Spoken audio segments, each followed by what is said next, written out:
BZ. Now tonight, it's BZ. You're listening to Late Night Radio on the SHR Media Network. Caution, there will be mature themes explored and potentially adult language used. If conservatarian words, phrases, certain concepts, or rhetoric offends you, tune out now. I have come here to chew bubblegum and kick ass. And I'm all out of bubblegum. Freedom is never more than one generation away from extinction. We didn't pass it on to our children in the bloodstream. The only way they can inherit the freedom we have known is if we fight for it, protect it, defend it, and then hand it to them with the well-taught lessons of how they in their lifetime must do the same. And if you and I don't do this, then you and I may well spend our sunset years telling our children and our children's children what it once was like in America when men were free.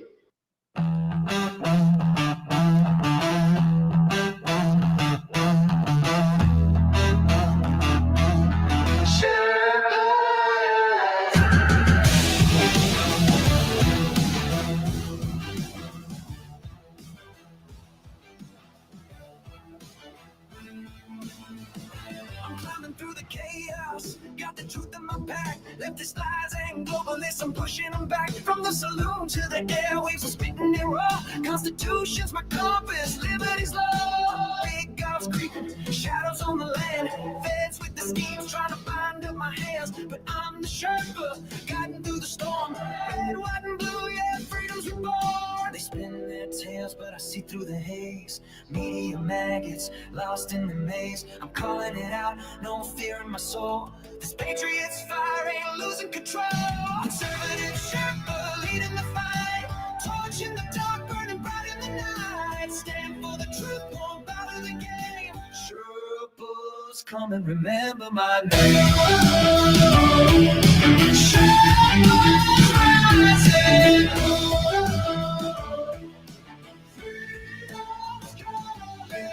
Leftist judges twisting, trying to steal our rights, but I'm locked and loaded, got them in my sights. From J6 to the border, they're selling us out. I'm screaming from the mountain, hear my rebel shout. They mock the flag, but I'm holding it high. Stars and stripes forever under God's open sky.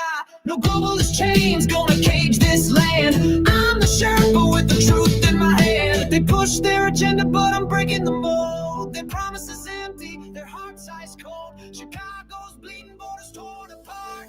I'm fighting for the people with the warrior's heart. Conservative Sherpa leading the fight.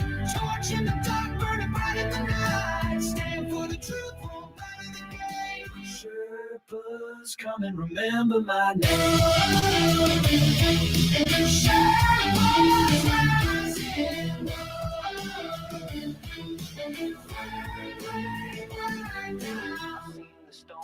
I've walked the line, 41 years, badge on the grind, now I'm on the air. My voice like a blade, cutting through the lies that the traitors made. Hurricanes rage, but we're standing tall. Sheriffs of the Constitution answering the call. From the saloon to the heart of the fray, we're taking back America, no more delay. Conservative Sherpa leading the fight. Torch in the dark, burning bright in the night. Stand for the truth, won't bow to the game. Sherpas, come and remember my name. Sherpas rising.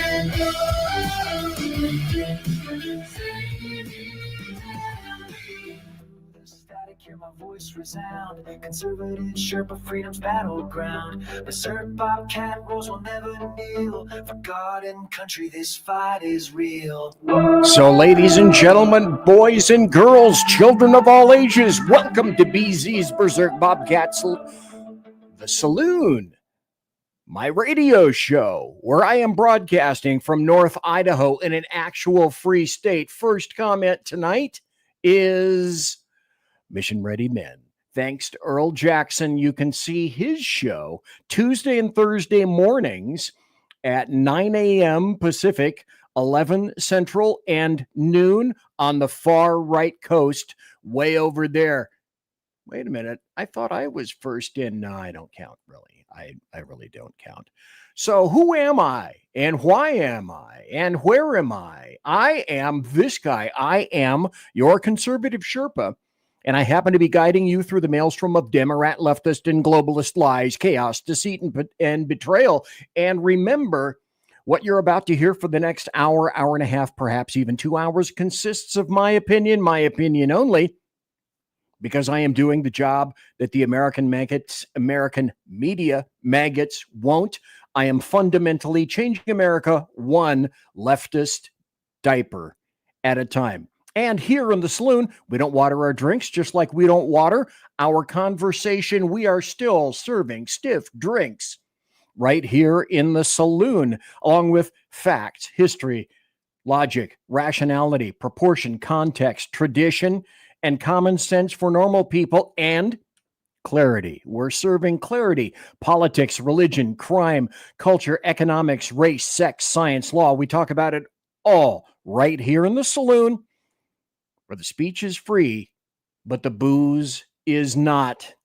And tonight, it is 8 minutes after the hour, 8:08 Pacific, which means that it is 10:08 Central, and it is 11:08 on the East Coast, and it's 1749.723 in Bolivian time. I think that's drawer 4 tonight, where you can find out, but that is so weird. Like, I could never understand Bolivian time. So welcome to everybody here. I have a grand show for you. But first, I played that for Sean. That was the intro to the original Sackheads show. Maybe one day we'll get back to Sackheads. I'm not sure. I don't know. But I want to tell you this. Hang on, because you're going to hear some truth that you have never heard before. Let's go. Let's start right here. President Trump's visit yesterday. As you probably heard by now, President Trump was a little aggressive with me. He kept calling me little man. At one point, he lifted me up like a toddler and literally put me in the corner. He said, "You stay right there until you lower the rates, little man." Then he just left. I don't ever want him to come back to this place, so I'm afraid I'm going to have to lower the rate. If only that were true. But wait, I've got more truth for you right here. Look, all we're saying is that we want representation, okay? If Republicans are going to have beautiful girls with perfect titties in their ads, we want ads for Democrats too, you know? We want ugly, fat bitches wearing pink wigs and long-ass fake nails being loud and twerking on top of a cop car at a Waffle House because they didn't get extra ketchup, you know? Just because we're the party of ugly people doesn't mean we can't be featured in ads, okay? And I know most of us are too fat to wear jeans or too ugly to go outside, but we want representation. And that's true. Can you handle the truth? More truth. I just want everyone to know that I'm a piece of shit, and not just me. Every single Republican senator is also a worthless piece of shit, just like myself. And don't forget the ones behind you, Murkowski and Collins, from Alaska and Maine, respectively. Go. Basically, every single Republican in government is a worthless piece of shit. And the Democrats, too. Democrats are also worthless pieces of shit. Just a little stinkier because some of them don't shower often. Anyway, thank you. Thanks, John. Appreciate it. And also, this just in, this is another spoiler alert. Oh, my God, if I only had my producer. Boy, do I have a story about him. Spoiler alert. Obama and Hillary have hired the same hitman to kill each other. In an awkward turn of events, former President Barack Hussein Obama and former presidential hopeful Hillary Clinton reportedly hired the same hitman to kill each other. And remember, folks, heard that stuff right here in the saloon. I'm BZ, and thanks for being here tonight. And Mission Ready Men, I don't have very many people in the chat room right now, and not that many people are listening. They're probably, let's see, cleaning their fish tanks or balancing their checkbooks. Oh my God, even to suggest balancing a checkbook that shows how terribly, terribly old I am. So tonight, I went through some funny stuff. We're going to go through, Cosmic Bard is in the house. I'm glad that he's here because now that he's here and he reminds me, I need to show you guys this. Check this out. Talk about a tiara. That is the Lost Wanderer hat who happened to send me that, and I couldn't be happier. Thank you to the Cosmic Wanderer, indicating, of course, that not all people who wander are lost. Well, anyway, like I said, there's going to be some funny stuff. I'm going to get into some very serious stuff here just in a moment. Tonight, we're going to be talking about how the Demorats have declared war. Then I've got a lot of news stories for everybody. We're going to go over some things with regard to Russiagate and Trump. And we're also going to talk about some happy stories. Lord in heaven, if you hear me, please allow me to get through to happy stories tonight. And I hope that you have your own adult beverage like I do right here. And this happens to be Kettle One. And you can see clearly that is disseminated by BZ's KC-135 Kettle One refueling team. And if I wasn't half a moron, perhaps a complete moron, I would have cool swag like this available. I don't know how to do that. That's beyond my technical grokking. Phantom. So let's review. Mission Ready Men is here in chat. Cosmic Bard is here in chat. And Phantom is also here in chat. With luck, I get to most of the things that I'm going to be talking about tonight. But I want to do one serious story before we get going, and that's this. This is an article from Soldier of Fortune. Soldier of Fortune used to be a magazine just for mercenaries, and that was started by Bob, God, I can't think of the guy's name who started it, Robert something or other. The person who runs it now is Susan Katz Keating. She's a journalist who has been around for a while. Don't tell her. I actually went out with her a few times in college, and she's a great journalist. See, I told you not to say anything about that. But this is important because the SIG P320 has been having some serious issues. And again, at the end of the show, if you want to see the articles that I've showed here tonight, you can go to the SHR Media Rumble channel and revisit the show, and all the links that I illustrate tonight will be there. And you can see them, but the dealio is, and a lot of people don't believe this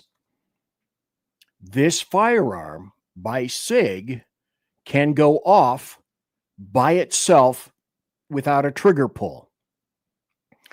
If you have a SIG P320, my suggestion is strip it down to its bare parts, remove the mag, remove all the rounds, nothing down the throat, strip it, put it in a box, and just put it somewhere safe until SIG figures out what the hell to do with this. If you have a SIG P320, my suggestion is don't. Just absolutely don't. Here's also something that I came across, which I thought was very strange. And my first inclination to this was this is funny. This would make a happy story. But the truth of it is, well, no, it's not. It's not a happy story. It's not a good story. And it's not a positive story for the nation. And like I said, I was all set to ridicule this until I thought, no, let's just play it at the beginning of the show and let people weigh in if they wish. Mission Ready Men says, I have a first generation that I haven't fired in over a decade. I don't know specifically which generation that is, but my response to you would be don't. Just don't. So let's move on. Let's put this up on the stage. I'm a doctor and I can't find a job. And the gentleman that talks about this is named Anton Daniels. And he handles this very seriously.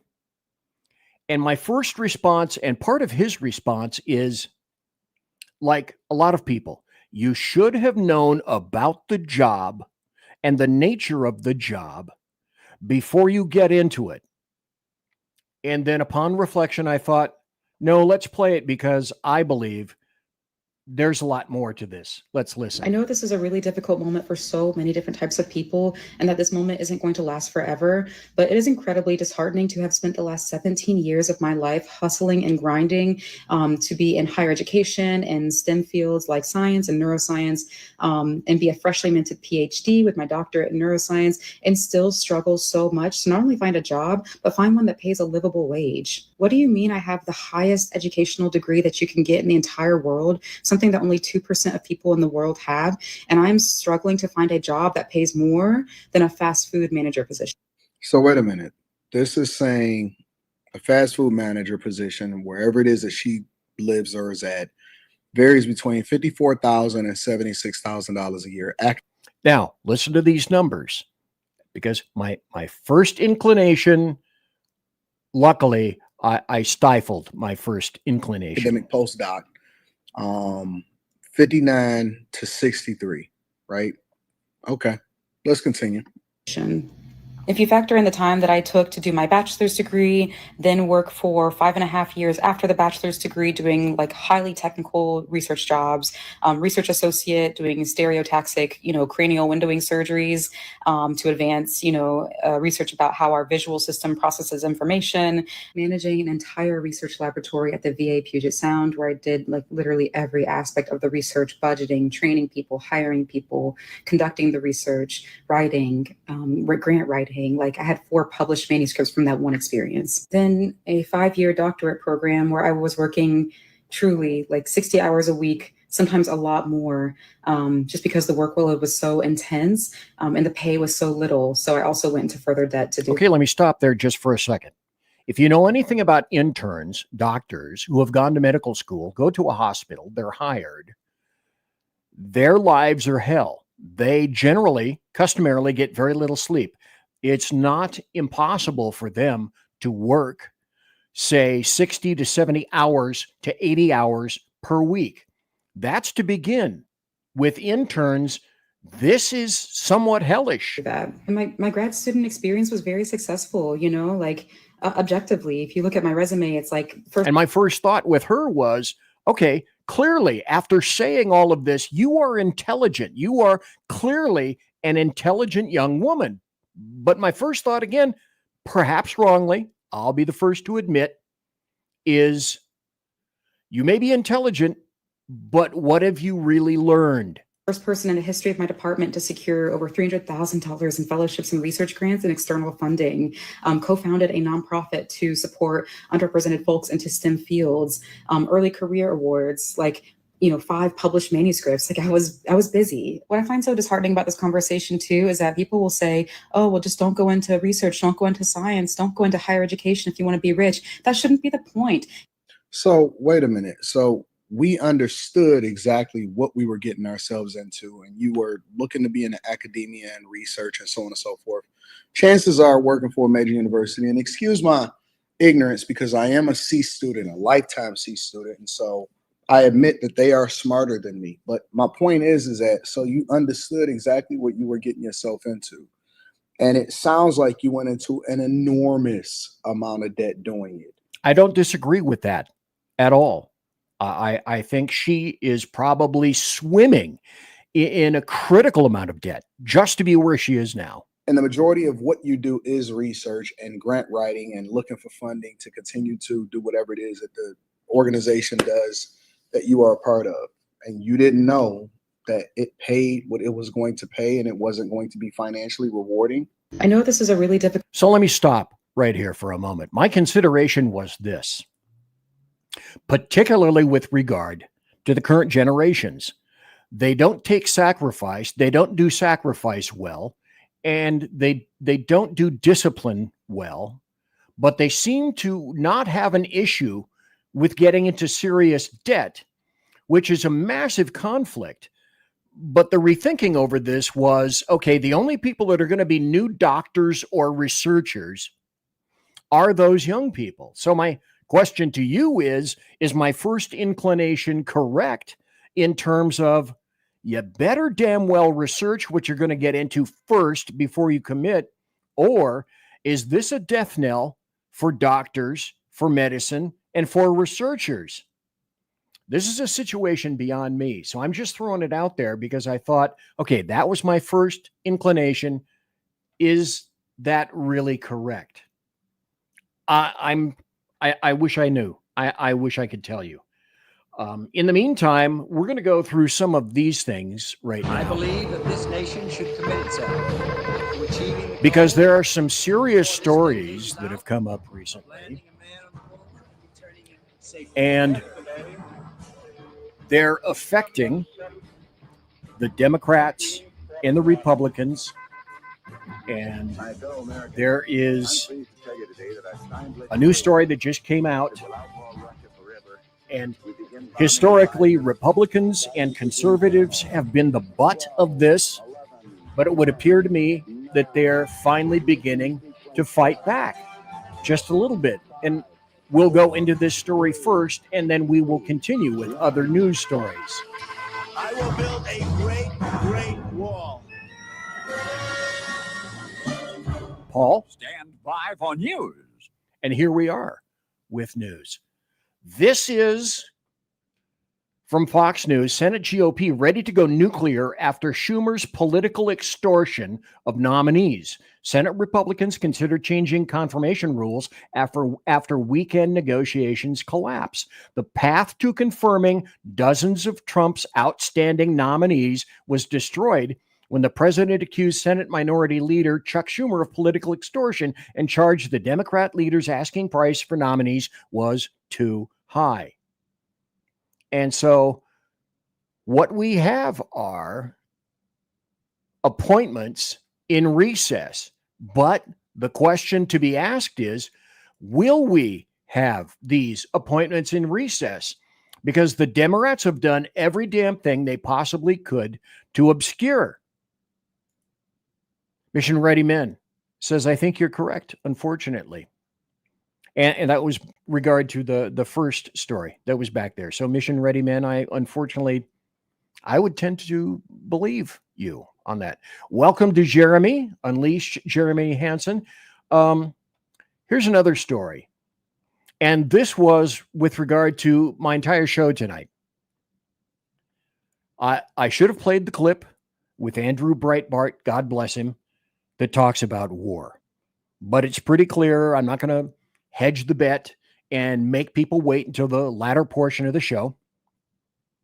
We're going to talk about it right now up front. New York declares war in response to Texas GOP redistricting plan. Oh my God. The Republicans are beginning to draw different lines for districts in Texas. What a terrible thing to do. So as a result, New York Governor Kathy Hochul, has said that we are at war on Monday, yesterday, as she was joined by Texas Demorats who left their state to prevent Republican Governor Greg Abbott's attempts to redraw U.S. House maps. Now, this is what a child would do. This is what these children have done. And so they hedge no bet. It's war, and they have declared it so. Well, this is the result of something similar to this. From KATV.com, House Democrats were ordered to be arrested by Governor Abbott in Texas. Governor Greg Abbott directed the Texas Department of Public Safety to arrest Texas House Demorats who left the state, accusing them of abandoning their responsibilities. And he said, essentially, there are a couple of applicable crimes here, but the big question is, of course, will he go there? Will he accuse them? Will he file those crimes? However, in the meantime, the FBI was contacted and urged to locate and arrest Texas Demorats who happened to flee the state and stall the redistricting vote because they are children. Now, this is interesting in terms of, let me go back here. Mission Ready Men is Earl Jackson. And Earl Jackson recently moved from Texas to, if I'm not mistaken, Arkansas. And I believe that Earl Jackson happened to see the writing on the wall in terms of Texas is no longer the state that I once knew and loved. And just as he said, first ding of the night, truth. It's only wrong, gerrymandering or redistricting is only wrong when Republicans do it. When leftists do it, it's simply equity. Funny how that works out, because I have more information about this. I hope you can see this, but I'll read it to you, especially for those who are only listening in podcast right now. And for those who listen later in podcast, God bless you. Thank you very much for doing so. This is from DC Drano. Here's some nasty and uncomfortable facts for everyone. I got about one more minute before the bottom of the hour break. Blue states with 0 Republican House seats. I will go through them all. Blue states with no Republican House seats are Massachusetts, Rhode Island, Vermont, New Hampshire, Hawaii, New Mexico, Connecticut, and Delaware. How about some blue states with 1 Republican House seat? Maryland, Oregon, Maine. How about blue states with only 2 to 5 Republican House seats? Colorado, Minnesota, Illinois, Virginia, New Jersey. Basically, after that, you only have California, always spelled with a K, and New York. Here's the dealio, and then we're going to go to a break. Let me see if I can set this up, as a matter of fact, while I'm talking about it right now, because I have no producer. I'll talk to you about that when I get back. It's very disappointing. I may have to fire my newly hired producer, Merlin Queffel. I'll address that in just a moment. The deal is, the reason the Demorats are screaming for Texas to stop redistricting is because Demorats have almost nothing left in which to gerrymander and redistrict. They've already done it themselves. Conservative media done right. You're listening to the SHR Media Network. Mission log entry. I mean, let's face it, who's even counting anymore? The Lost Wanderer is officially off course, chasing rogue rocket launches, fringe science, and things that probably violate causality. If it burns fuel, bends time, or makes scientists very uncomfortable, yeah, I'm probably going to talk about it. Every other Sunday on KLRN Radio, The Lost Wanderer, because space doesn't come with a roadmap, and honestly, I wouldn't follow if it did. Hello, I'm Matt, a student at Hillsdale College. Here is Hillsdale President Larry Arnn on the continuing relevance of the Constitution. Many argue today that the Constitution is outdated because it addresses problems peculiar to the 18th century. Some parts of the Constitution do read rather quaintly. Consider the injunction against titles of nobility in Article 1, Section 9 of the Constitution. But is that so outdated? The purpose of the injunction is to prevent the government granting special privileges to some for partisan reasons. This strikes at the heart of the rule of law. The crony capitalism so common today is a place where the government bestows favors and tax dollars on some businesses to give them a leg up over others. This is exactly the kind of thing the Constitution was meant to prohibit. The Constitution is not so outdated after all. This Constitution Minute was brought to you by Hillsdale College. To join the national conversation on the Constitution, go to constitutionminute.com. Hey fellas, are you mission ready? You need to check out Mission Ready Men via Earl Big E Jackson on Tuesdays and Thursdays, 9 a.m. Pacific, 11 a.m. Central, and noon Eastern. It's a show that equips you to navigate our society's challenges from a biblical perspective with courage and conviction. Tune into Mission Ready Men as we examine our culture through the prism of biblical truths, teachings, and how to apply them in our daily lives. Prepare to step up, stand out, and step into your role as a man as ordained by God. That's Mission Ready Men, hosted by Earl Jackson on the SHR Media Network. And get mission ready.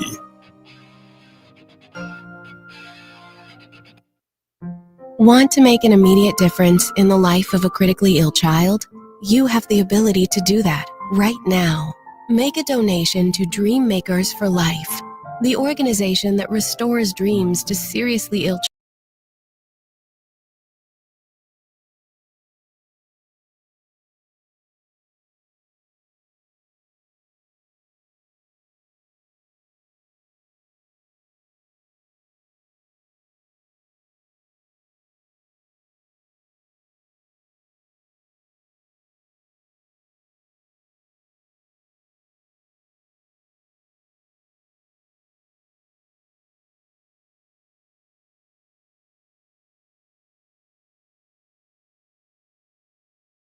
And I am here. Let's take this off for a second and put myself back up. And welcome back to BZ's Berserk Bobcat Saloon, the radio show. I am the aforementioned BZ. Thank you so kindly for watching live tonight from a veritable ton of places, also including our good friends on KLRN. Thanks for watching later in podcast, and thanks for being in the chat room. Not a whole lot of people here tonight, and I look down there, right there. Please subscribe to the SHR Media Network YouTube channel. We want to get to 600. We are at 593 people right now. And once we got to 500, we discovered that it became easier, shall I say, to make sure that we could get where we needed 500. And then the subscribers started moving up a little bit. I was talking earlier about this and about what happened when the Texas Demorats fled. In case you don't know, I found out where they went. And I don't know. I don't think you'll be shocked or surprised or amazed or anything like that. But I will say that this is true. And then I'll tell you where they all went. It shouldn't surprise anybody that their butts were ripped because they were really stupid. They've done this before. When they don't get their way, on the next break, I'll have to find the mug because I have an official Demorat mug that I will display for everyone. They didn't get their way, so they decided that they're just going to leave. Screw it. We're not going to be around. We will not validate anything that Abbott does, because we have reached our goal. We have reached our end goal. We've already gerrymandered, as I indicated before the break. We've already redistricted anything and everything and gerrymandered the crap out of everything, and there's nothing left to do. So that's why they're very, very pissed. But they're babies. They're kids. They are puerile. They're childs. They're children. They're really stupid. So here's where they went. I found a little video. Let me see if I can start it. This came from Next News Network. I saw the security manifest with my own eyes at the Q Center. Jasmine Crockett, Representative Al Green, and the rest of the Texas Demorats are listed. The guard confirmed it. They are hiding inside. No more rumors. This is real. Let's watch and listen. Hey, how you doing? I'm Gary Franchi, and I'm here for an interview with Al Green. For not the singer. N3 Media, White House correspondent. Have an interview. Interview with whom? Representative Al Green, who's here. Al Green? Yeah. What's your name? Gary. Gary, and you are here for an interview with Representative Al Green, one of the Democrats who are here right now. Now, if you notice, you see he has a White House lanyard. I can't see what his pass indicates. The full name is Gary Franchi, Next News Network.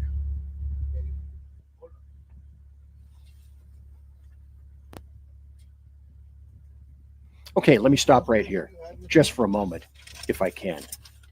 So here's what happened. They all decided mostly that they were going to go to Illinois. Well, this guy discovered the address. And let me see if I can scroll down and find it. It's the Q Center in St. Charles, Illinois.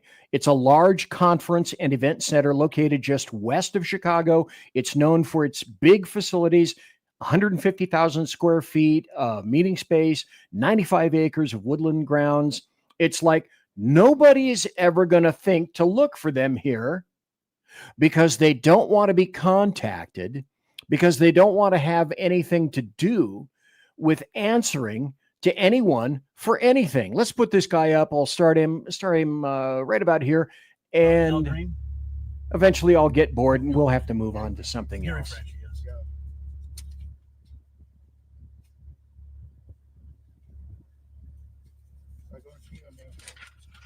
Do you see Representative Green?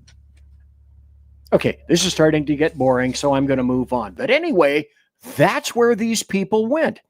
They didn't go to a building, these people, Demorats. They didn't go to a building where they can be found. They didn't go to an office where they could be located. They went to a place extremely obscure where essentially no one would find them. And that's absolutely 100% intentional. So the Demorats have said, we're going to declare war because we can't get our way. We have already gerrymandered the crap out of all the states and the districts that I delineated earlier before the break. Go back and listen to it if you wish. It's all there. And they're pissed. They are multiply pissed. Let's go to another story before I hit happy stories. And my God, if I get through some of this stuff, I will be multiply shocked. But this is a strange, very strange story. This is from the Long Beach Post. And you have to do what I call the BZ extension, which is, okay, you may have this, but what happens when ...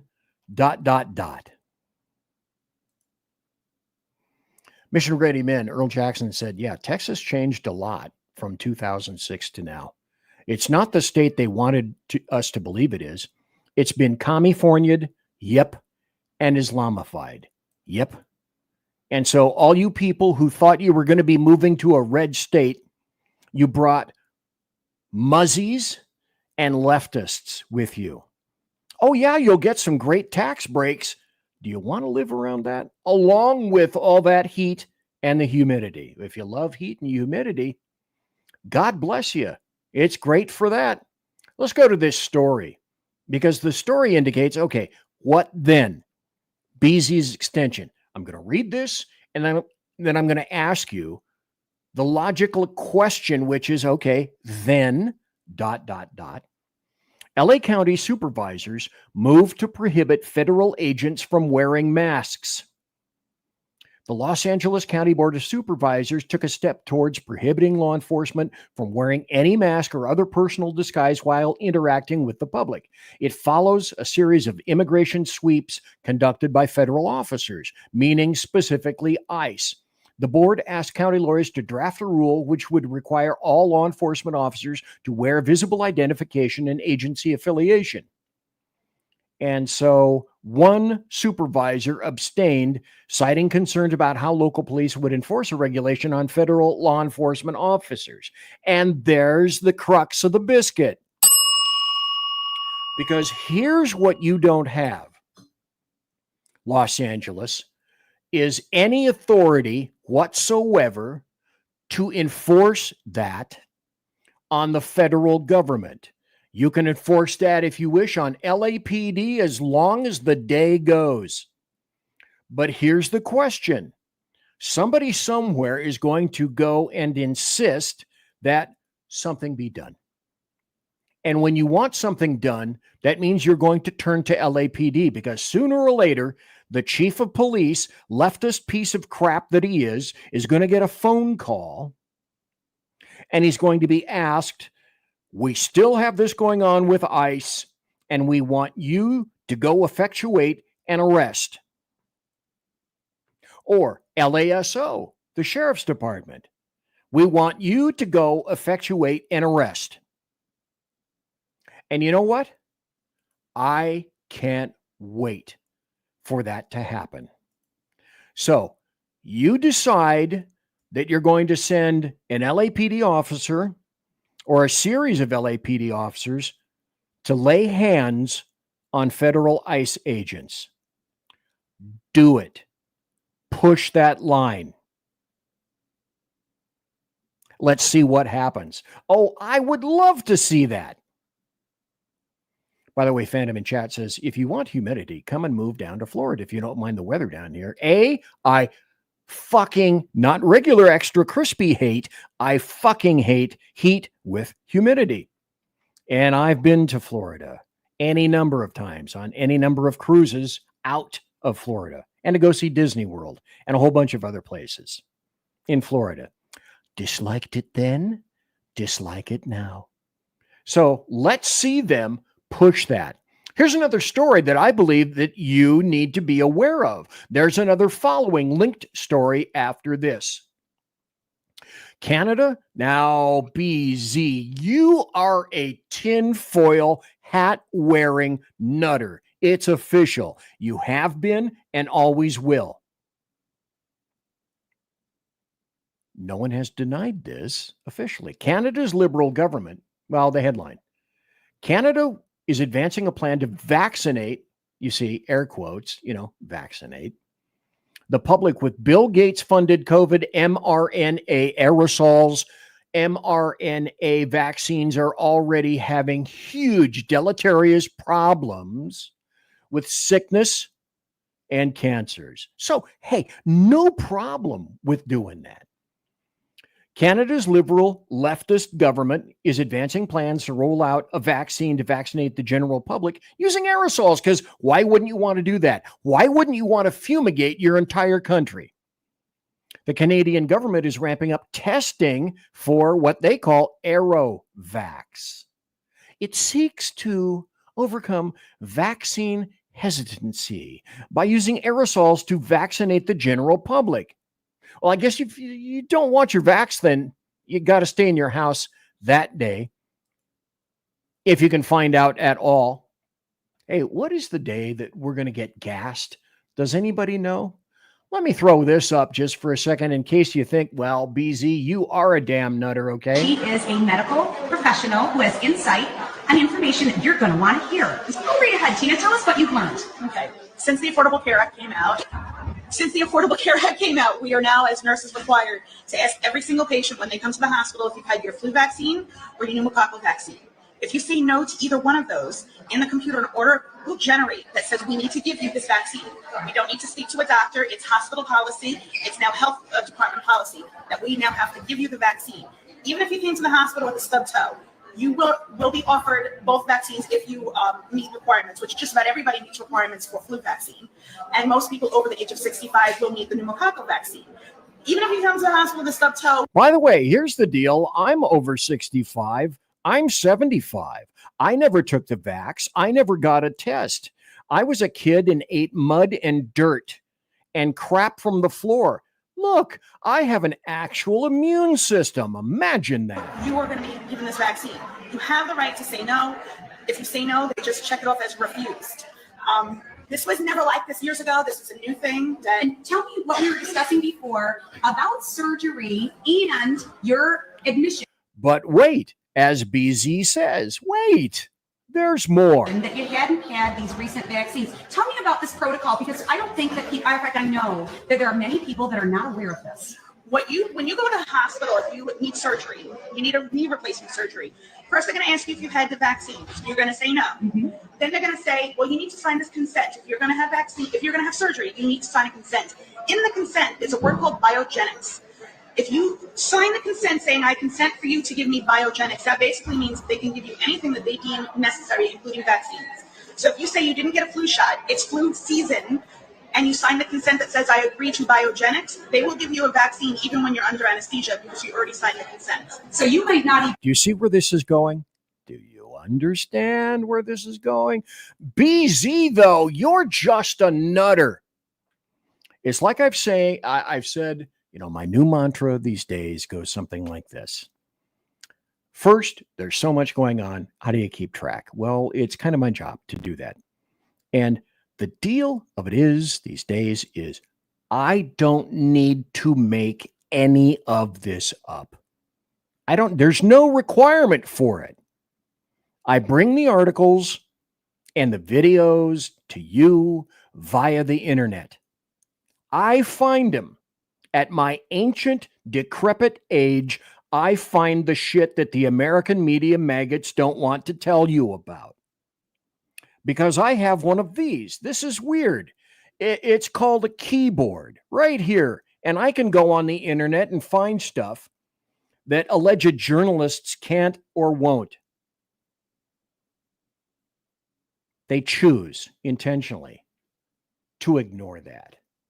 Imagine if the deal is, if I can find it, anybody can find it. Here's the other thing you need to know.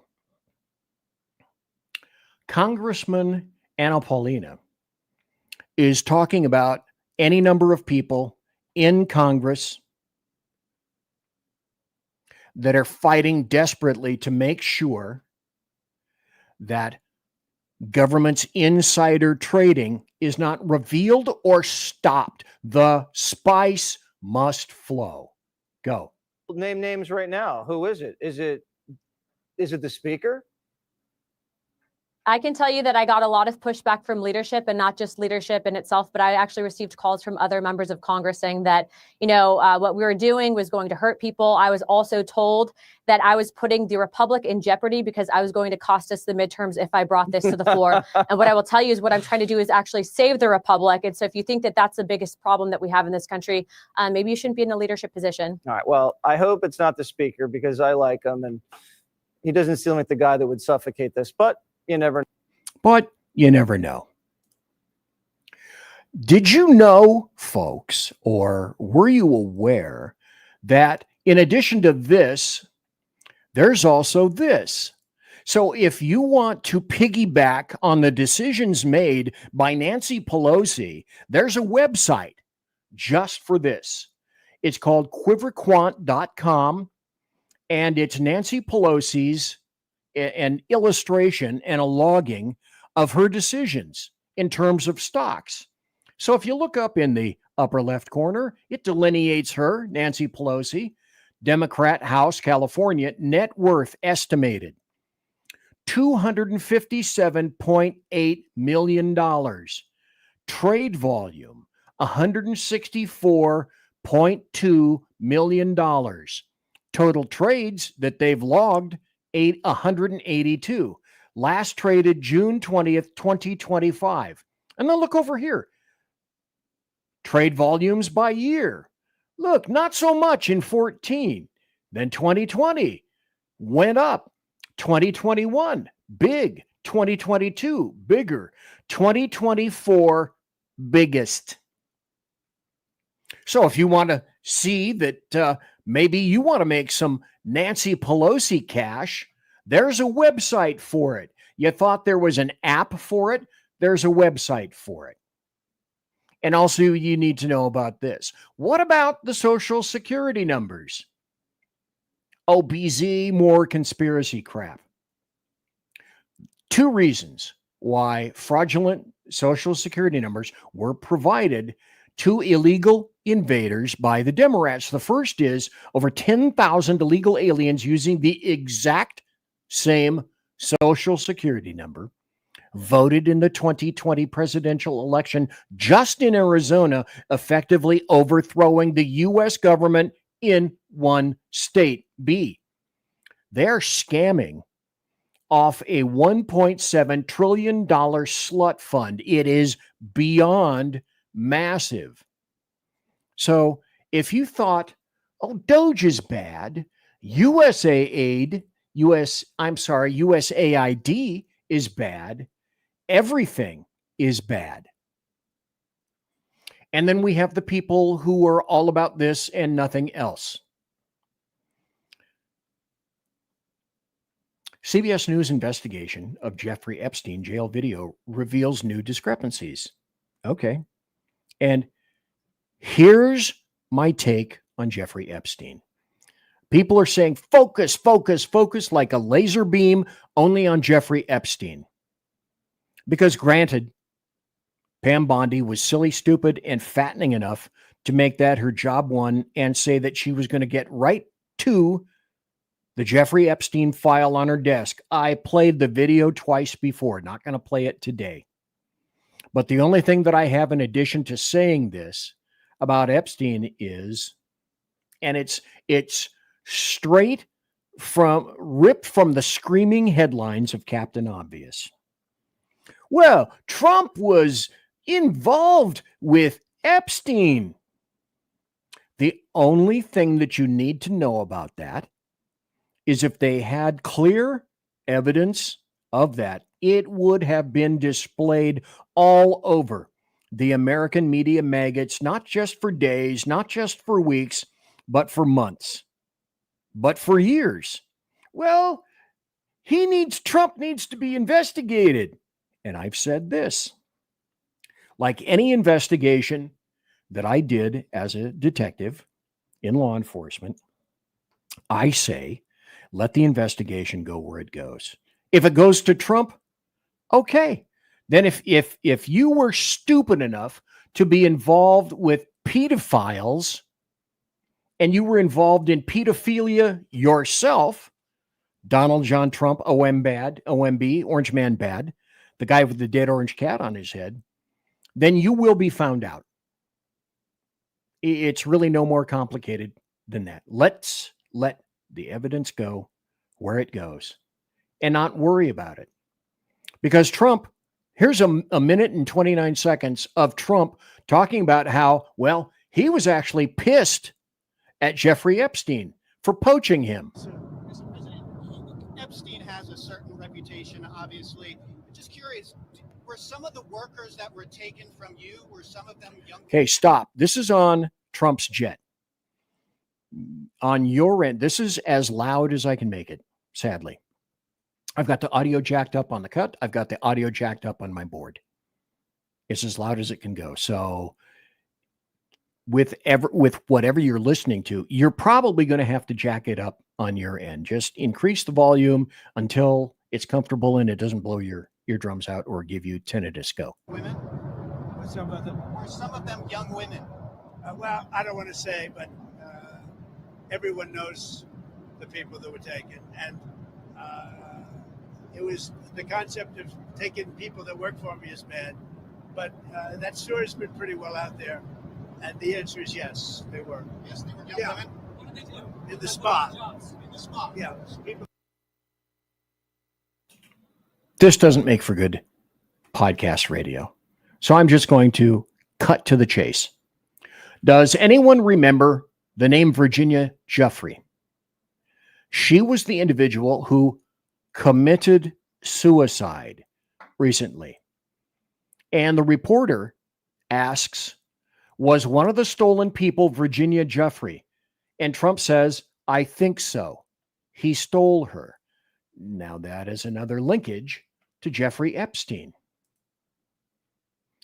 This is also an interesting story. Let me go through this right now. What do I got? I got about another 4 minutes before the top of the hour break. I'll just briefly go over this. The appeals court is skeptical of Trump tariff authority. So a federal appeals court was uncertain considering arguments from a Justice Department lawyer defending President Donald John Trump's tariff regime. So I mention this simply to indicate that at this point, right now, it's up in the air. Not exactly sure where it's going to go. And I think I have time for two more stories. These are about China. Then we'll take a break. Have you heard about this?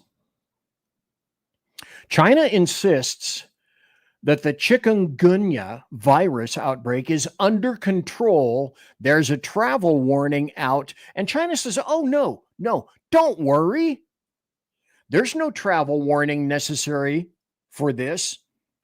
So what I want to know is, are they going to do with this with what they did with Wuhan 19? Now, do you remember in China, they literally welded their citizens into their apartments, welded their doors closed. And on top of that, they withheld in-flights in China from Wuhan. No one in China could fly from Wuhan. Now they let international flights go. So guess what got disseminated? That would be Wuhan 19. So just earmark this, put it in your little tickler file that this may be a thing, this may be an issue in the not too terribly distant future. And then there's that right there. How many times do I need to say that China is our enemy? Because China is our enemy. From the Epoch Times, Chinese nationals charged for allegedly exporting microchips to China without license. They illegally exported the most powerful GPU chips on the market, authorities say. So, the U.S. Department of Justice, August 5th, announced charges against Gang Chuan of Pasadena and Yang Shui of El Monte. Stop. China is our enemy. How many instances, how many times do we need to be kicked in the head by China as our enemy? And how many times do we have to realize that Chinese, let me emphasize this before we go on to the break. Let me emphasize that Chinese students from China itself work for the Communist China government. Period. End of statement. There are no innocent Chinese students from China. They are working on behalf of the Communist Chinese government. And number two, those people secreted inside our technology, they have been put there and they answer to Communist China. So if you're dealing with a Chinese national or a Chinese student, if they have sourced from China, their only goal is to rip you off, rip off the United States, rip off your technology, rip off your corporation on behalf of the Communist Chinese. It's no more simple than that. Be right back. Conservative media done right. You're listening to the SHR Media Network.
Hi, there I am. Now let's put me up here in the middle where I can be seen, folks.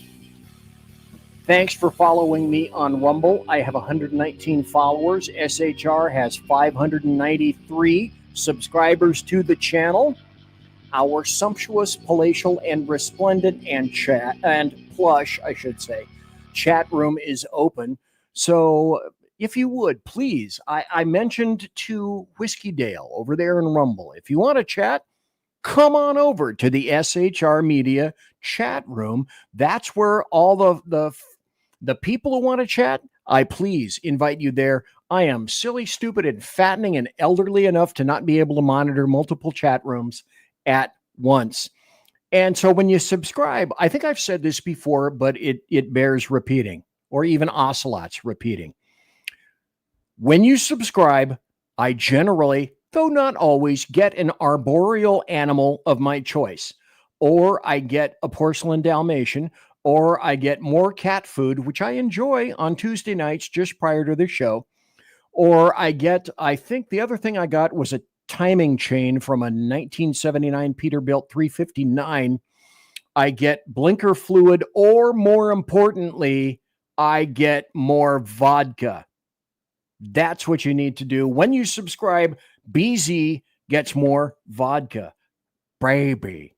Also, I want to let you know, look at this. You won't be able to hear me for a second because I'm going to show you my newest tiara. Check that out, babies. Huh? Right there? Huh? My newest tiara by My Little Pony, although in this case, my newest tiara is from the Lost Wanderer, indicating and cementing the fact that not all who wander are lost, as in the Lost Wanderer. So welcome back to the second hour of BZ's Saloon. And Agador is here, Dave Milner. Where decided women at? So Dave Milner is the unpleasant blind guy. And he points out, rightly so, cat food makes good damn snacks. If you don't have Cheez-Its, cat food, always good in a pinch. Let me add this here. We're going to talk about this briefly. I will kind of sort of gloss over this a bit. Because over behind me, let me remove this from the stage just for a moment. Remember the 48-page annex that was released recently? Here it is. I printed this thing out, and I will be going over this in some detail. I guarantee you there is crap in here that you have not heard. Maybe you've heard the stories, and I'm going to be going over the stories. But I went through this line by line, page by page, in order to highlight all the stuff that I'm going to be talking about in just a bit.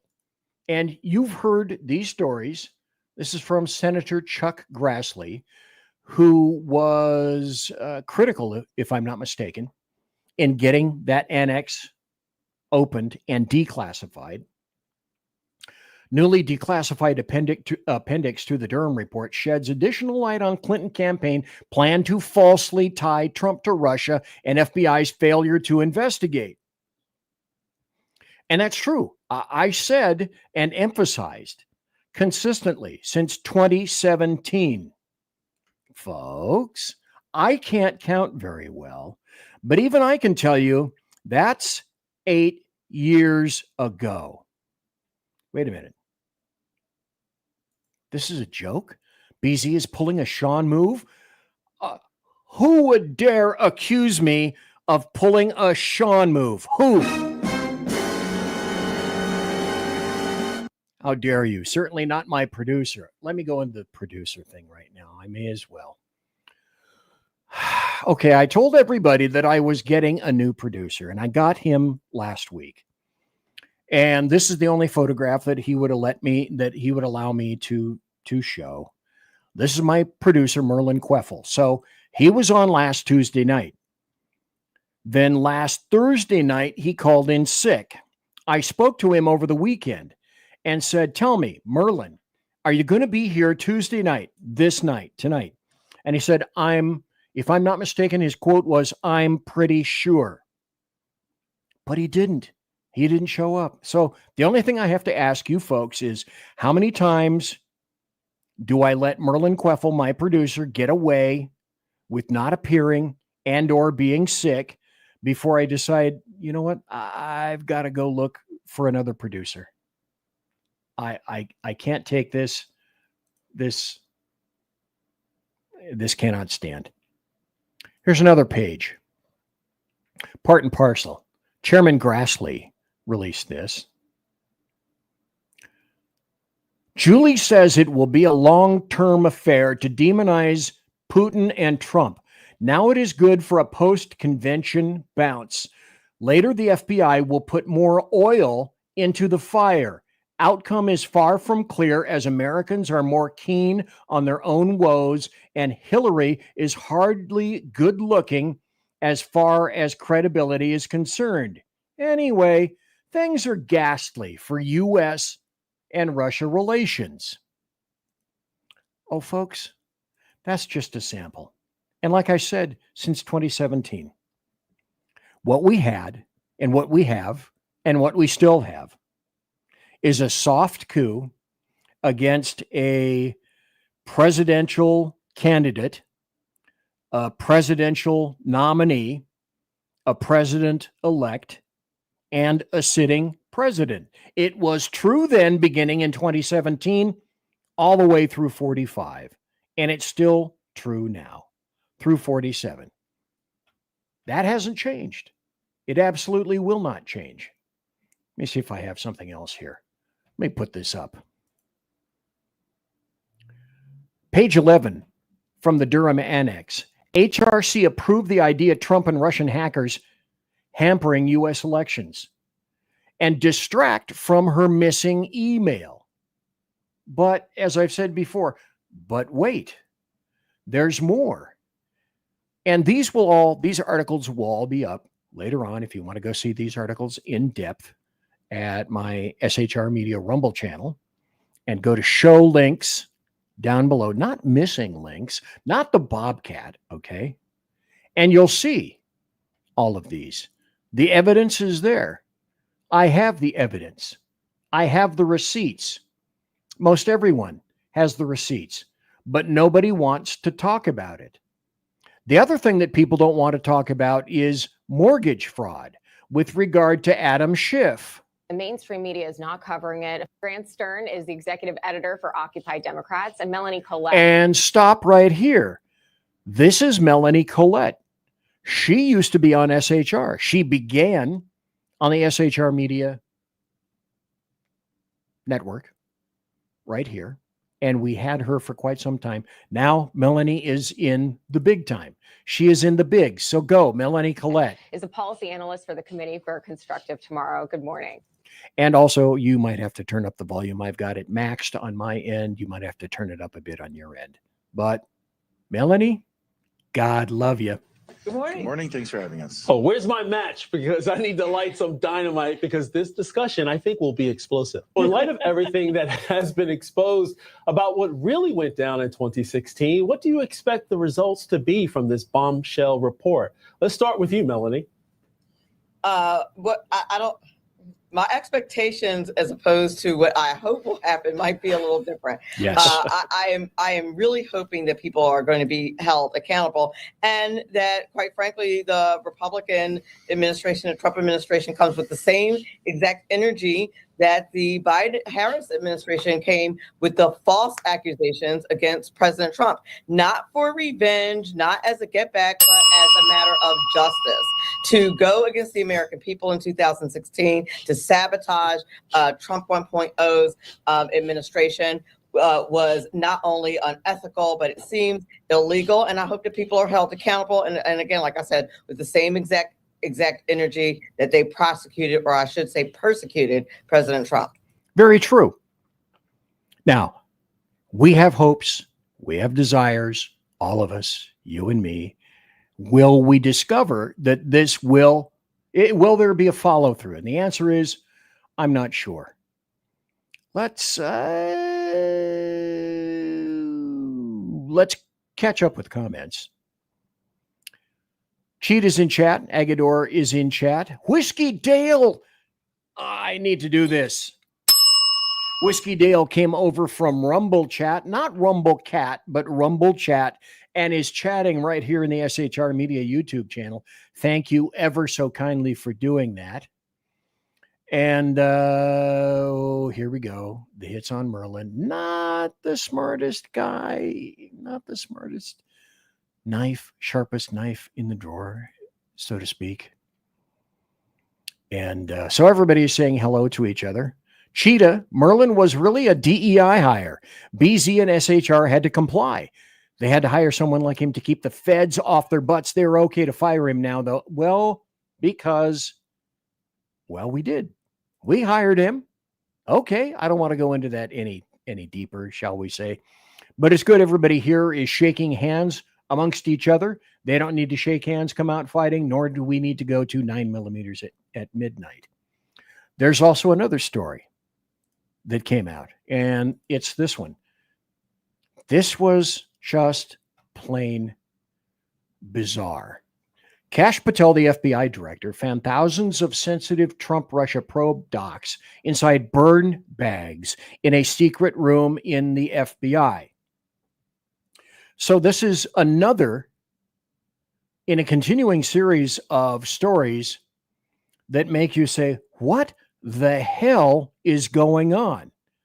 Now, if there's information in these burn bags, a host of questions come to mind, and they should.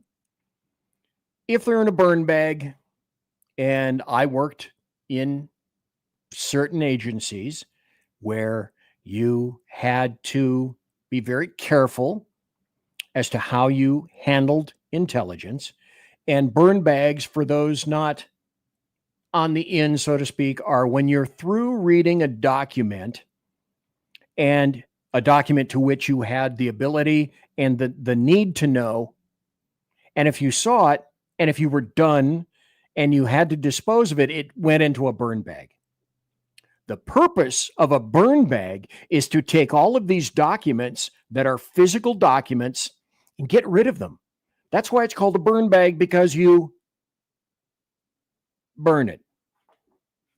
So what is the FBI prior to Kash Patel, which would be under Director Comey or Director Wray, what was the FBI doing putting burn bags where documents weren't burned and keeping them in a secret room? If you didn't want them to be seen or discovered, then you burned them, but you didn't. They were saved by someone for some reason. Okay, did this story, if you've just now seen it for the first time, or if you saw it about a week ago, when was this? Oh, published July 30th. Now, this is interesting. Dave says a blackmail stash. Okay, but other people are going to go into other rooms. And if they see a bunch of burn bags in a secret room of the FBI, you're not going to tell your supervisor, which is your SSA, supervisory special agent. God, I forgot my nomenclature from the FBI for a second. Oh my God. BZ, wake up. So I got to tell you, that just reeks. It's bad. It doesn't smell good. And now, oh my gosh, you know what? I may get through a big portion of my happy stories for tonight. I may be able to clear this board. I will be shocked. And of course, I will have another show on Thursday night. Do I know exactly what's going to be happening to my next show on Thursday night? No, I do not. How can anybody in this day and age make any kind of an assumption or a prognostication about what's going to happen the very next day. I sure as hell can't. Wait a minute. Whiskey Dale says, howdy, Agador. And Whiskey Dale says, can I get a burn bag for my ex-wife? Ooh, ow, ow, ow. Now, Cheetah was an attorney. Not Don was. I was the king of shredders in law forms and courts I worked for. My desk after hours was so low information and sanitized, you could have done brain surgery on it. Nice. Very nice. That is absolutely wonderful. But now, oh my God, I get to go here. Oh, it's time for happy stories and good times. I am shocked. I couldn't make happy stories last Thursday night. And finally, I've gone through a sufficient amount of information that I can get to what I've been trying to get to for at least 2 or 3 shows. And that's happy stories. But I want to start with the American media maggots, because in the process, I discovered this, what you're seeing over here on my right. Now, this is from my Facebook page. And on this Facebook page, I want to put it up, and here it is. And if you look closely, I'll move over here. If you don't have a high resolution screen right now, or you don't have good streaming or something like that, I will read this so that you understand what the deal is about this and why it's important. Now, this is from ABC News .go.com. Now, the story is right here. At least 91 people killed near aid centers across the Gaza Strip in the last day. And this was dated 4 days ago, I believe. And the source for this from ABC is, it said up here, and you probably can't see it, it said, the source is, according to Hamas and the hospitals. Well, if you watch news, because that's kind of my job, I'm a consumer of news for you guys so that I can better understand the information when I make presentations here on the show. There are people that are on the scene that are dealing with the refugees and the information that Israel sprayed the hell out of Gazans, killed 91 of them, and then ABC goes to the source, that is to say Hamas, a terrorist organization, believes them and puts up this story. At least 91 killed near aid centers across the Gaza Strip. And the guy that I watched last night said, I heard about that. I've been here all this time. That is patently false.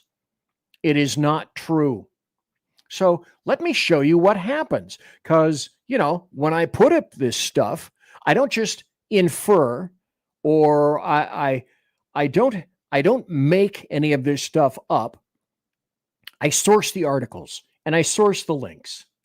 And that's exactly what the American media maggots don't. They are lazy as hell.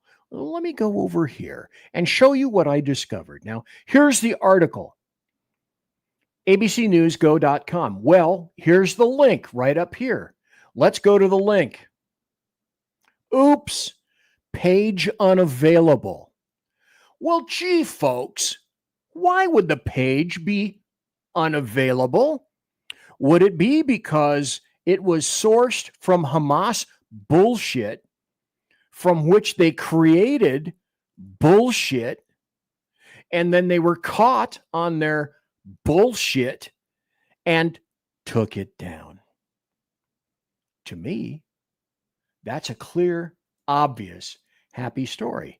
Now, Hamas, however, in the meantime, has been discovered to intercept these various deliveries that need to go to the Gazans. So this is from Getter. Let me show you this right here. Gazans, and I will show you the photos. Hamas is starving their own people. Hamas commanders took photos of them feasting on food inside their terror tunnels beneath Gaza. There's a picture. There's another picture. Hey, looks like nice food. Here's another picture on a public platter that only Hamas apparently gets to eat. And here's another picture in case you wanted, say, protein with your vegetables. But you're not going to see this anyplace else. But this lends credence to the fact that when people are saying, oh, Hamas has intercepted all of this food or a great deal of it, well, BZ, bring the receipts. And apparently BZ has brought the receipts. And I said, now, where are we going right now? It's time for happy stories and good times. And so here's another happy story. This is from NPR. Corporation from Public Broadcasting says it's shutting down. Well, CPB runs a bunch of things. CPB runs itself, it runs NPR, and it runs PBS. And they're son of a gun, they're having to shut portions of it down. And a lot of it was, oh, well, we only get a minuscule amount of funding from the federal government. My quote, I believed I last heard was, we only get 15% from the federal government. And the rest of it is supported by viewers and watchers like you. So donate now. Well, this is just exactly anybody. I find, and I know this stuff just on account of because. Anybody remember the leftist network on radio called Air America? Because all it had all the time, it was 24/7 when it was on, bitching and kvetching and complaining from Demorats and leftists who all they did, they had nothing good, nothing positive to say. All they did was jacuzzi on everybody. And they didn't gather any ratings, so they absolutely tanked. They could not compete in the era of, at that time, that was Rush Limbaugh and a lot of other conservative networks. Well, when you can't compete, you die. It seems to me that this is what is occurring here right now. And as Agador says, still saying they'll find a backdoor way to get taxpayers to fund their crap. Yeah, quite possibly. But hey, leftists, I can tell you a good percentile of the people, especially in terms of radio, listen to it because they are white elitists who want to listen to classical music for free, supposedly for free. How many classical stations that you know of are making bank right now in competition? The answer is none of them. And the reason that they're still on is because they're supported by federal dollars. Your hard-earned American taxpayer dollars fund all that stuff. Now, it's not funding reggae or rap as far as I know, but these people cannot compete in capitalism. So when you can't compete and then you have the spigot begun to be turned righty-tighty, then when the spice must flow and the spice ceases to flow, then you're going to have issues. You're going to have problems. And CPB is having some issues and having some problems. Here's another happy story. Now, everybody said, let's be specific about this. Demorats and leftists said something similar to, well, with regard to Trump, he's going to start World War III. And he was accused of going to start World War III. And then Medvedev made some really stupid remarks by one of Russia's top officials. That was Medvedev, whom, if you recall, Obama said, when I get into office, Medvedev, I will be much more conciliatory.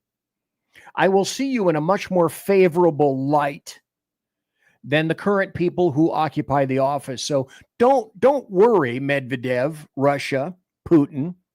I will be much more receptive to your concerns and issues. That was on video with audio.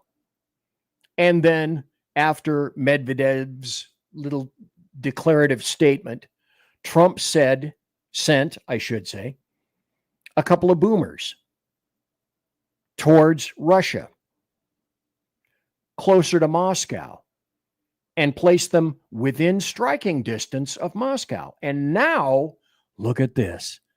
Isn't this shocking?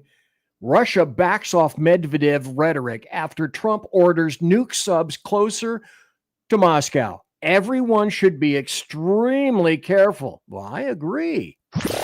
Conservative media done right. You're listening to the SHR Media Network. Listen in to the Reaver of Common Sense, where we cut through the noise of news and politics with a show equipped for bombast. Tune in Mondays and Fridays at 9 p.m. Eastern, 8 p.m. Central, and 6 p.m. Pacific, featuring a refreshing dose of reality. Jersey Joe fearlessly tackles the tough topics with no nonsense.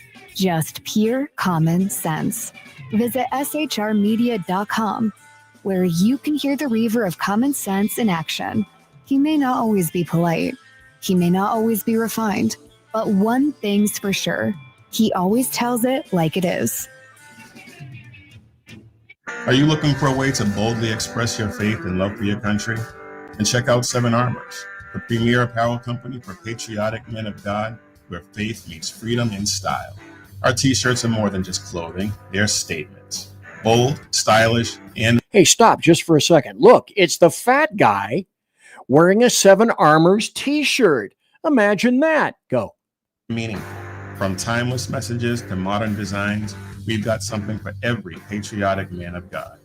Wear your beliefs proudly with Seven Armors gear. Don't miss the chance to wear your faith and freedom on your sleeve. Visit 7armors.com today and join the movement. That's the number 7armors.com. 7armors.com. Faithful, vigilant, steadfast, passion.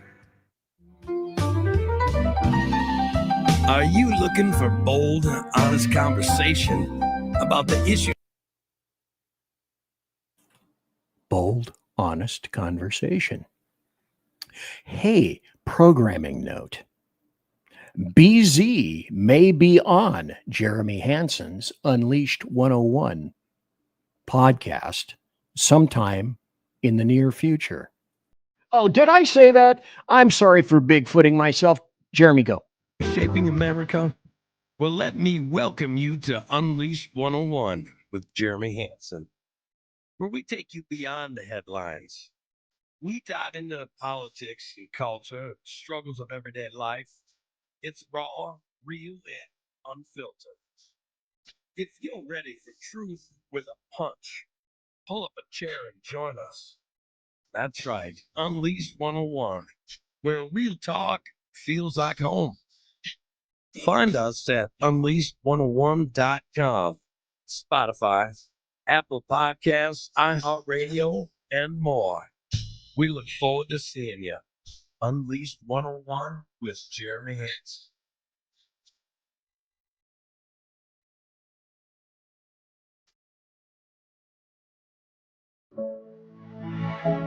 Freedom. One nation in all of human history was built on that bedrock. Ours. A republic of the people, by the people, and for the people. Self-government requires freedom, just as freedom requires an individual willingness to self-govern. Freedom has made America exceptional, but it can only last as long as you and I seek the good, as expressed by the laws of nature and nature's God. It can only last if you and I choose to act as people of character. Forging character has been the pursuit of Hillsdale College since 1844.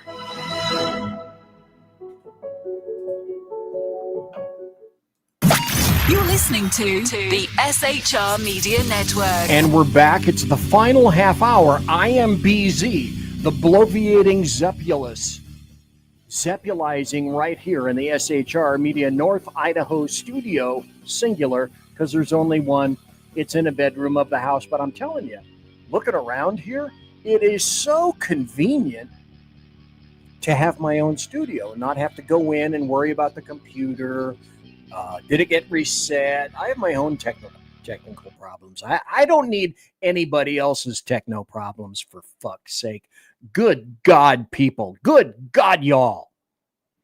Anyway, thanks for being here. Drink up. It's last call for alcohol, isn't it? I'm pretty sure it is. Folks, this is BZ's final hour. Step up. Last call for alcohol. Okay, so it's official. And then here's another happy story. This is grandulous. This is cool, very cool, as the Chinese say. Lawmaker unveils the Eric Adams Act, threatening criminal penalties for sanctuary city mayors.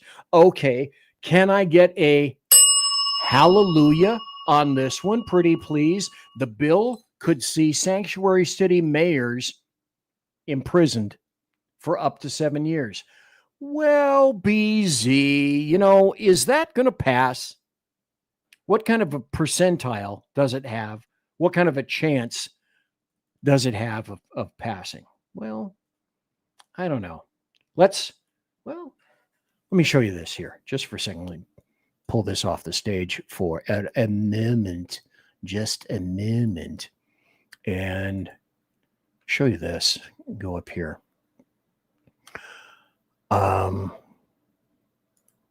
Here's our house.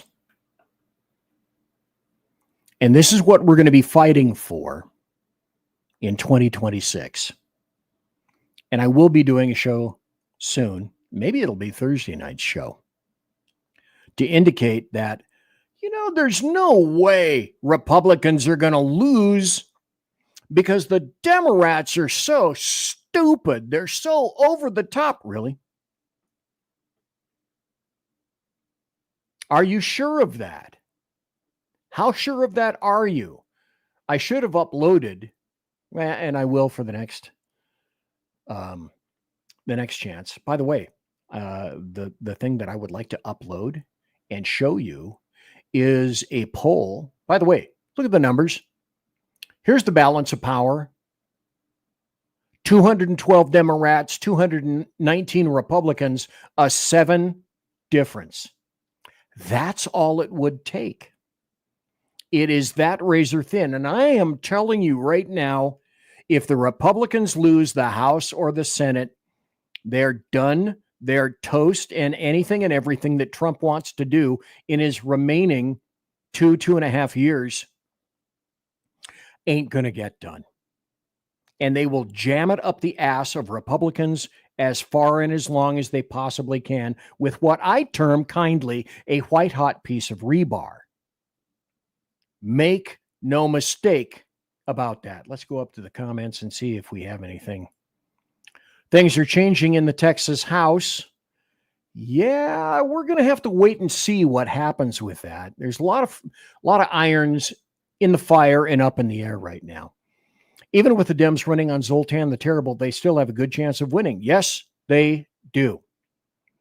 And as I have said quite some time, any number of times, from my 1967, yeah, that's how old I am. From my 1967 high school teacher, civics teacher, Mr. Helms, I do not know why I remembered this, but I remembered it then because I was not really interested in politics in high school, although I became a massive leftist. I walked districts for, who the hell was it? McGovern? I forget now. It's immaterial. But while in college, oh, hell, I was a massive leftist. Oh, my God. But my civics teacher in 1967, Mr. Helms, said this resonated true then, true every subsequent year, true now. Democrats don't win elections, Republicans lose them. Now examine it on its face, and you will discover very shortly, oh my God, that is absolutely very true. Here's another happy story. I'm just going to go through this in passing because I've got about 20 minutes left of the show. I may get through the bulk of my happy stories. Maybe, please, let me do this. This is a happy story from Axios. Migrant traffic through the Darien Gap falls to near zero. New data showed the number of migrants attempting to cross the dangerous Darien Gap from Colombia into Panama has dropped to almost zero. Oh my God. If that's not a happy story, I don't know what is. Cheetah says, be diligent. If the Dems get a majority, not only will the Trump 2.0 policy initiatives be thwarted, Trump will likely get impeached yet again. Yes. Truth from Cheetah. The other thing that I wanted to tell you and show you, I don't have the overlay present right here, is that in the newest poll, and I made circular reference to this, but now here's the issue. Out of all the candidates, and let me see if I can recall some of them, Cuomo, Adams, and that's about all I can remember. Mamdani is first with a 37% favorability over everyone. I think the number 2 is Adams, and he's way back at like the teens, like 17%, something like that. Mamdani, the communist fucking muzzy racist communist, is polling number 1 right now in New York City. And I've said any number of times, you know what? Demorats and leftists, choose a city. Apparently, you're choosing New York City. So its fall will be glorious. Pocahontas said the other day, well, you're supporting all the billionaires. You're saying that, billionaires shouldn't have to pay taxes. And you're also saying that you also said billionaires will leave. Billionaires, she says, will not leave. They haven't historically left in the past, and they will not leave now. They will not leave New York City. Oh, let's see that play out. Please, pretty please. Choose a city. You're choosing New York. And so choose your city. You've made that selection. Do all the things that Mamdani wants to do, including just defund everything. Let's make everything free. Government paid stores, because that has not worked well in Wisconsin. In fact, it tanked. In fact, the government funded stores ran out of food. Imagine that. The sad thing, Agador also says, New York City's fall will turn into bailouts, and American taxpayers will be on the hook. If Demorats take the House and the Senate, and that occurs, you can be guaranteed that just like the bailouts in 2008, 2009, it will occur again. As my professor in law said, Elton Long, when he made mention of some aspect of law, and he said, you will see this material again. And that was a clue. Pay attention, Gaylord. Here's another happy story. Voter ID law in Texas wins at appeals court after Biden admin lawsuit. Now I'm going to have to kind of roll maybe sort of Ricky Tick through this. Here's another story. Columbia Caves, $221 million settlement, end of DEI, and a babysitter for that. And the bill to ban lawmakers and spouses from trading stocks is heading to a vote. I think that's a great thing. But then you had people, Republicans, God, I wish I could remember the guy that said, no, I'm not putting up with this. God, was it Cornyn? Was it Thune? Anyway, I can't think of the guy who said, "Oh, this would be horrible because politicians need a motivation to be here, and this would completely like a bad theater major or a dramatist. I need to have my motivation. What's my motivation for this?" Well, I think that indicates all you need to know right there. Here's another happy story. Brutal poll shows Hispanics want to actually decrease immigration and deals a gut punch to the Demorats.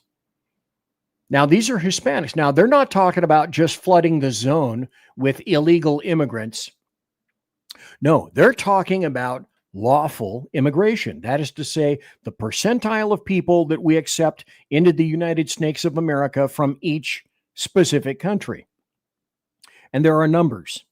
And by the way, did you know, generally, since between roughly 1924 and I forget the last year, 1960, 1961, right around in there, we had the least amount of lawful immigration into this country. There were a specific number of individuals who could come from countries.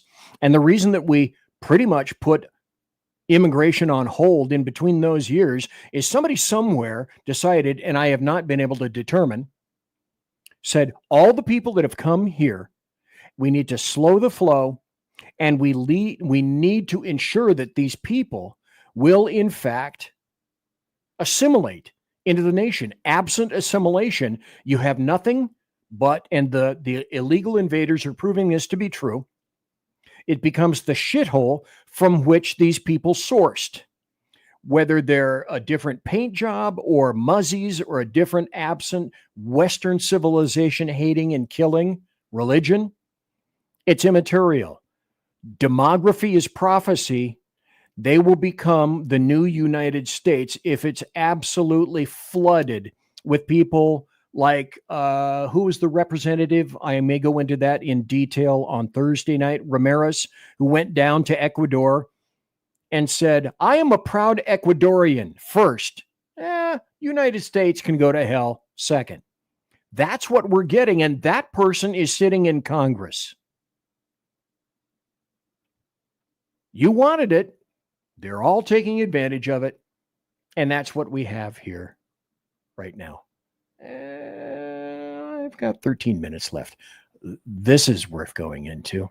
Gosh, she fell off the stage, but this is Harris saying that I'm writing a book because there will be hundreds of thousands of people dying to read my book. And I'm going to make a couple of $1 million. That's the only reason for this, is getting the millions up front because someone somewhere is sufficiently stupid to think that people will read it. After about a month, it will be at some of the finest cutout bins all throughout the United States. And the company that published the book, whatever it's going to be, they will be taken for a ride by Harris, who went into debt $1 billion in debt for a campaign that went nowhere. Cammie? Everyone thinks you've been kicking back, drinking margaritas on the beach. But really, you've been hard at work writing a book, meeting with leaders, thinking about the future of our country. Who said that? Everyone thinks you've been kicking back. Okay, now, as was set up above, now, if that isn't cringeworthy, I don't know what is. And let me ask you this. Boy, I'm thirsty. Excuse me.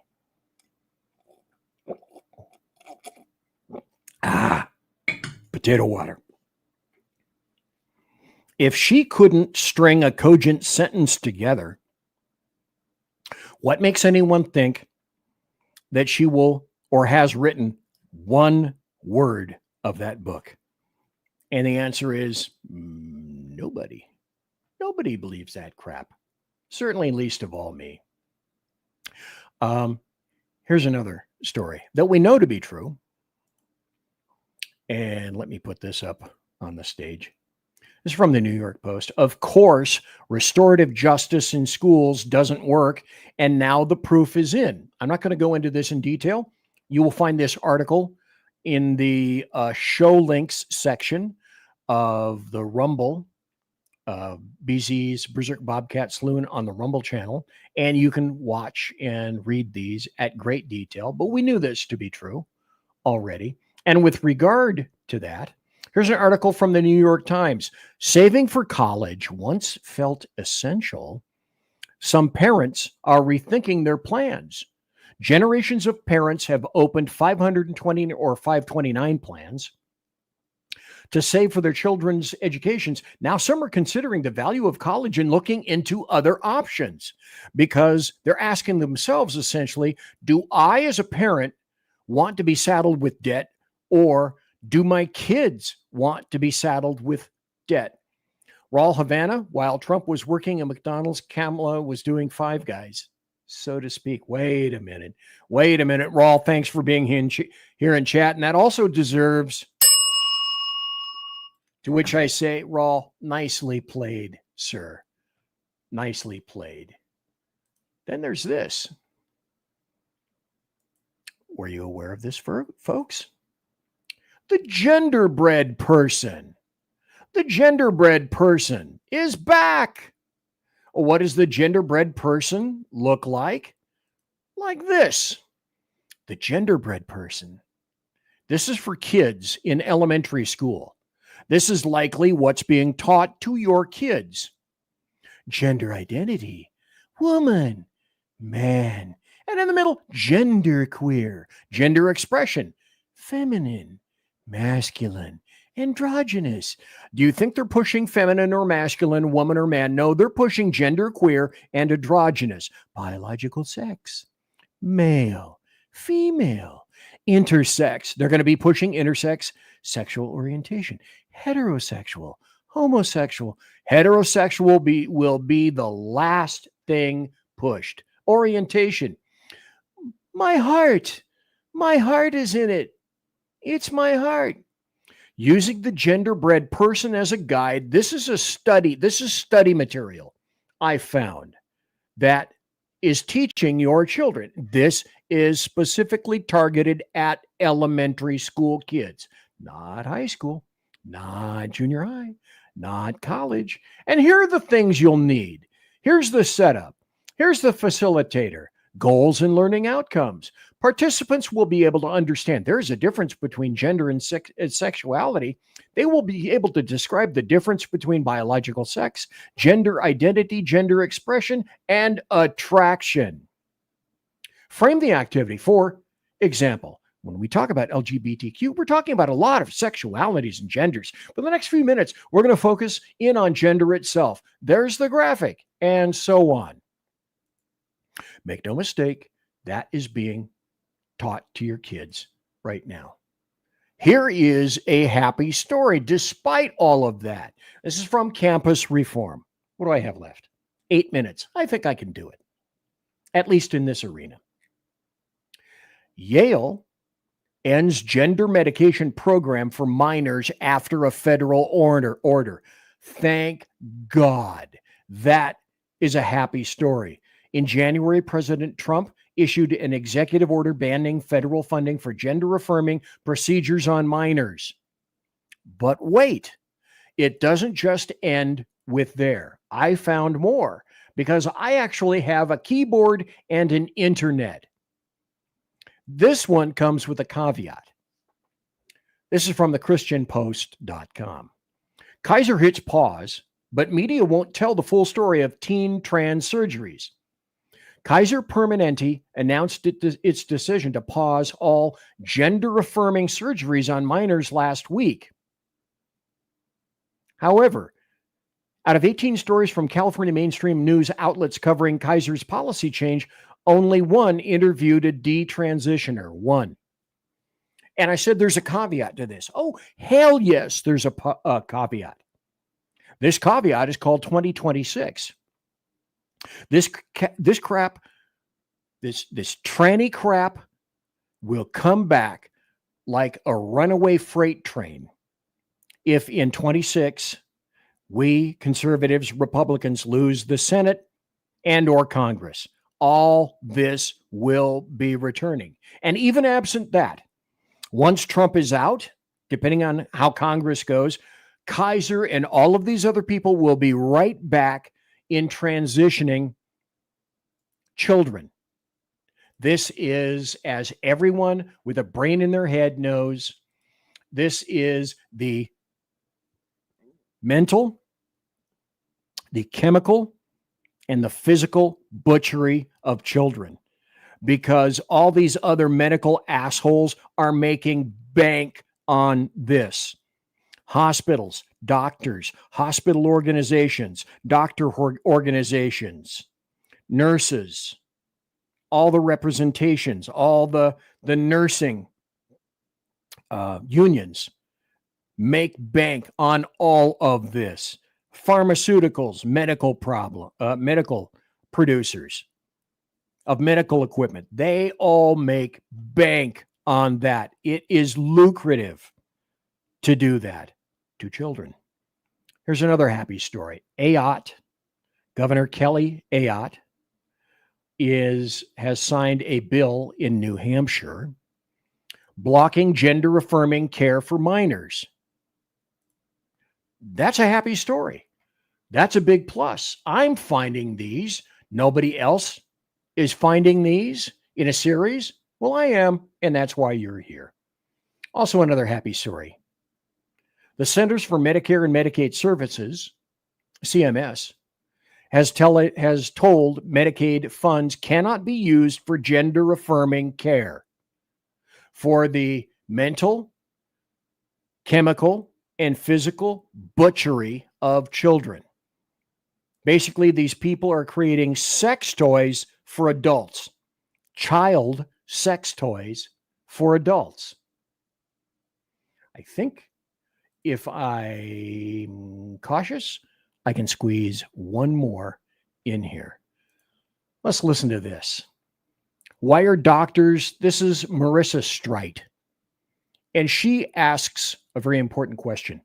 Why are doctors, hospitals, and pharmaceutical companies ignoring the data on how gender transitions harm children? We know how rare it is to have a transgender child. Now, these mothers coming out with 3 transgender children, that's like a 1 in a gazillion chance that all 3 of your kids would be transgender. So we know that there's problems on the parent side, like a Munchausen's by proxy issue. And then, okay, stop. Do you know who it mostly is? Put on your thinking cap just for a moment, and I'll make this point.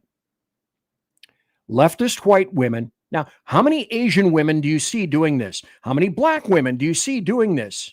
How many Filipinos do you see doing this? It's leftist, insane white women who were blessed with a boy, but they don't want a boy. They want someone they can talk to and relate to. So they change forcibly their boy into a girl. That's what goes on. That's truthful. and there's problems on the physician side. I have colleagues that just do gender transition in children. And when I approached one and I said, well, what about the long-term data out of Europe? He said, what long-term data out of Europe? They looked at the long-term evidence and saw that there was no benefit, and they stopped the procedures. And these are liberal governments, not conservative governments. So it's not. That's the UK, for example, and other EU countries. Not political over there. And for him to say to me, I'm not aware of the long-term evidence. Oh, he's aware. That doctor to whom she spoke was a lying sack of shit. This is the expert on gender surgeries? On gender surgery in children and minors. And for him to say that means that either he's willfully ignorant or doing harm. No, not harm. That's a lie. That's a lie. For those of you who just tuned in, that's a lie. Let me go back to comments, because a whole bunch of comments had occurred since there. The Queen of Cringe, cackle Kamala Harris, was about 5 millimeters from running this country. Gives me pause to think of how thin of a line we run out here in the USA, and that's very true. Kamala's dropped more boxers than Mike Tyson. Very nice. You can either write your name in the show in the snow or just dot the I. Nicely played. That's the problem with Merlin. Oh my God, Merlin. What am I going to do with Merlin? I hope to have something taken care of by Thursday. Whiskey Dale, Cheetah. Merlin identifies as genderbread. I wonder. And as Whiskey Dale said, it's Pat, the gingerbread person. They have internet in Idaho. Who knew? Yeah, they've got a lot of things in Idaho, and that's one of the major reasons that I moved here. I identify as a 1969 El Camino with a 396. Nice engine, nice overall engine. I identify as a short person because there isn't anything more for that. Happy story for the state next to me. And I, along with Ken of TECN, identify as Metro Trans Textual.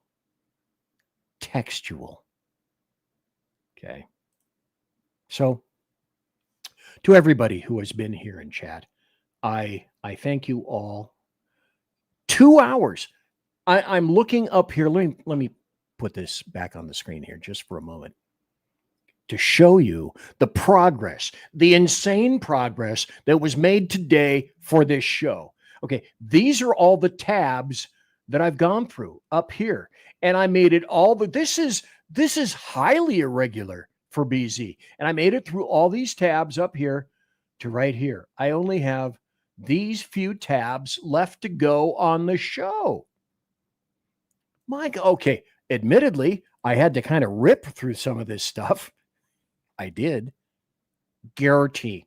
I am guilty as charged. So thanks for being here tonight. And I think that's right around the point where I say something similar to this.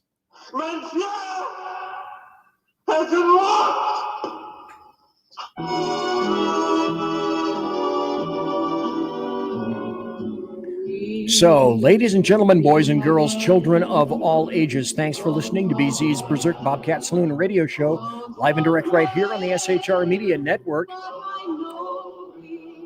Sing it, Vera. Whiskey Dale is right. Clyde rules, and Vera Lynn is singing this. This is directly from the Stanley Kubrick version of Dr. Strangelove, or How I Learned to Stop Worrying and Love the Bomb. This is the end song in which we all blow up in nuclear Armageddon. So thanks to everybody for being here. And I do have some thanks to show and to be thankful for.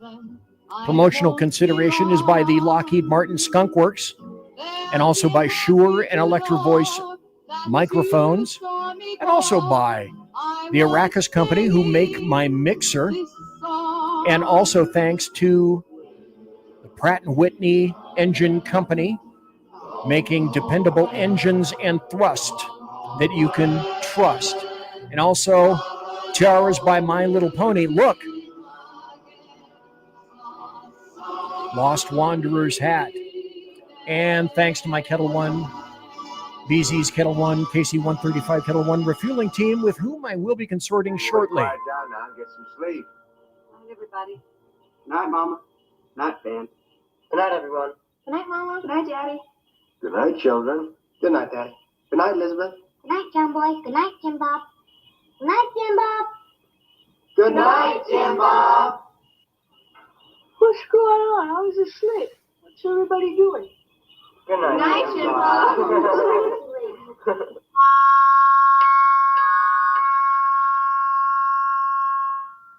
Good night, and good luck. And to everyone, thank you for being here tonight. Thank you for watching the show live and in chat. And a few more wrapping up comments. Phantom, amazing show. Amazing that the Phantom was here. And thanks for the great show, BZ. Great to see everybody in chat today. Everybody, take care.